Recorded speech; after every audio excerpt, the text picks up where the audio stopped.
நேத்ராக்கு lunch பாக்ஸும் டிஃபனும் தாங்க பண்ண போறேன். அவளுக்கு நல்ல கோல்டா இருக்கு. அதுக்கேத்தா மாதிரி நல்லா காரசாரமா கற்பூரவள்ளி ரசம். அது கூடவே வந்து என்ன டிஃபன் பண்றேங்கிறத அப்படியே உங்களுக்கு நான் வந்து சொல்றேன். என்னென்ன பண்றேன்னு பார்க்கலாமா? ஃபர்ஸ்ட்டு வந்து அவளுக்கு ஒரு ஹெல்த்தியான மஞ்சள் பால் ரெடி பண்ணிடலாம். அதுக்கு பசும்பால் எடுத்திருக்கேன். ஒரு 6, 7 மிளகு, அது கூட ஒரு துண்டு இஞ்சி, ஒரு ஏலக்காய் நல்லா இடிச்சு பால்ல சேர்த்து, நல்லா கொதி வந்ததும் நாட்டு சர்க்கரை சேர்த்துட்டு நம்ம வந்து குடிச்சா ரொம்ப ரொம்ப நல்லது. கற்பூரவள்ளி ரசத்துக்கு ஒரு 6, 7 இலை கற்பூரவள்ளி எடுத்திருக்கேன்.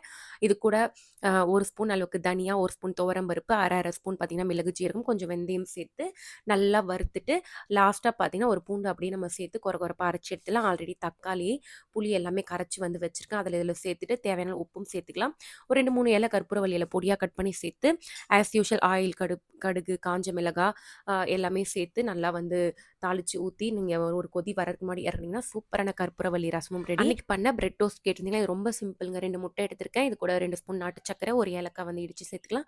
ஒரு பிஞ்ச் அளவுக்கு சால்ட் சேர்த்துட்டு, வெண்ணிலா எசன்ஸ் கொஞ்சமா ஆட் பண்ணிட்டு, நல்லா கலக்குன்னு கலக்கிட்டு, பிரெட்ட வந்து இந்த பக்கமும், அந்த பக்கமும் இதில டிப் பண்ணி எடுத்துட்டு, கொஞ்சமா தவால நெய் விட்டு 2 பக்கமும் வந்து ரோஸ்ட் பண்ணி எடுத்தீங்கன்னா, சூப்பரான பிரெட் டோஸ்ட் ரெடி. இது கூடவே பார்த்தீங்கன்னா, ரசத்துக்கு வந்து சைட் டிஷ்க்கு வந்து முட்டை பொடி மாஸ் தாங்க வந்து பண்ண போறேன். 2 முட்டை உடைச்சு ஊத்தி, கொஞ்சம் சால்ட்டு, அதுக்கப்புறம் பெப்பர்லாம் போட்டு இறக்குனா பொடி மாஸும் ரெடி ஆயிடுச்சு. சைட்ல வந்து ஸ்வீட் கார்ன் வந்து பாயில் பண்ணிட்டுருக்கேங்க. அப்படியே வந்து ஸ்வீட் கார்ன் எடுத்து பாயில் பண்ணிட்டு, அது கூடவே கொஞ்சமா பட்டர், சால்ட்டு, பெப்பர் போட்டு இருக்குன்னா, ஸ்நாக்ஸும் வந்து ரெடி பண்ணியாச்சு. அப்படியே பார்த்தீங்கன்னா, வீட்ல இருக்கவங்கலாம் டிஃபன் வந்து தோசை தான் பண்ண போறேன். அதுக்கு நேத்திக்கு வச்ச மீன் குழம்பு சூப்பரா இருக்கு. அதையும் வந்து சூடு பண்ணி வச்சாச்சுங்க. இன்னைக்கு வந்து கற்பூரவள்ளி ரசம், பிரெட் டோஸ்ட், அது கூடவே வந்து ஸ்நாக்ஸ் எல்லாம் பார்த்துட்டோம். அடுத்து ஒரு பதிவுல பார்க்கலாங்க. Thank you.